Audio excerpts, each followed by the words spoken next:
তো আজকে আমার সবচেয়ে বড় ভিডিও, এবং এই ভিডিওয়ে আমি যে কিছু কথাবার্তা বলবো সেগুলো কথাবার্তা আমার নিজের মনের ভিতর থেকে।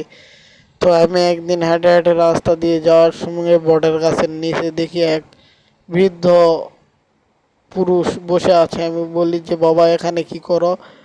বলে যে, এই গাছটি আমার ফেভারিট। আমি এখন চোখ খুলে দেখি আমি ঘুমাচ্ছিলাম, ঘুমোর থেকে উঠে পানি খেয়ে আমি দেখি বাজে 12টা। আমি হাঁটে হাঁটে বাইরে গেলাম, বাইরে বটের গাছের নিচে যাই, দেখি বাবা নাই, একটি খোকসার গাছ। সেই গাছে ফুল ফুটেছে, সেই ফুল আমি নিয়ে চলে আসলাম।